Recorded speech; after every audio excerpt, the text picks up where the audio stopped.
Mga master, kung minsan ay nagtataka tayo kung bakit marami yung nag-aabang sa expanded MPL Flex ng GSIS.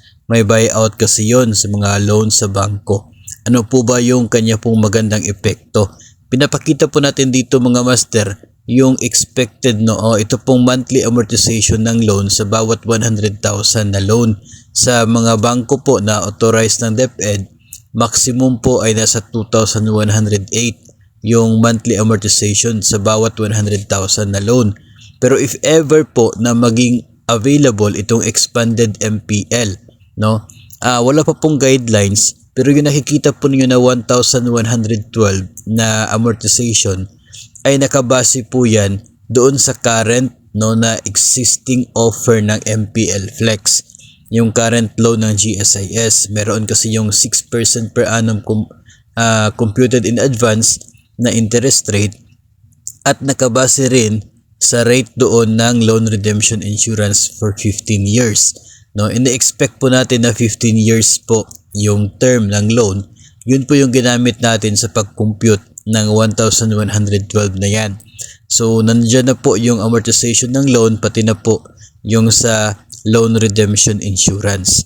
So, yung difference po na 1,000 pesos sa amortization na yan, yun po yung inaabangan at hinihintay ng marami kasi naniniwala po sila na malaking bagay po may tutulong yan. Dahil po every 100,000 po, yung tinutukoy dyan. So, kung mayroon kang 500,000 doon sa bangko, if ever ma-avail mo yun sa expanded MPL Flex, ay makakatipid ka na nasa 5,000 monthly sa amortization. So yun po yung inaabangan ng marami.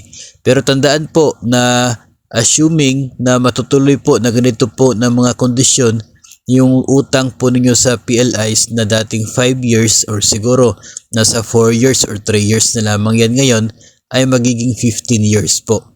So napakalaki po ng dagdag na mga taon sa pagbabayad ng utang po ninyo para po magkakaroon kayo ng 1,000 na savings sa amortization. So yun po isa sa mga bagay na dapat pong isipin, dapat pong pagbigyan po ng pansin na mga GSIS borrowers if ever plano po nila na mag-avail sa expanded MPL Flex. Again, ito po ay atin lamang pong estimate, assumptions lamang po ito base po sa current na MPL Flex. Magkakaroon po tayo ng panibagong comparison po dyan kapag nandyan na talaga yung guidelines para sa expanded MPL Flex at kapag ito ay ma-offer na ng GSIS.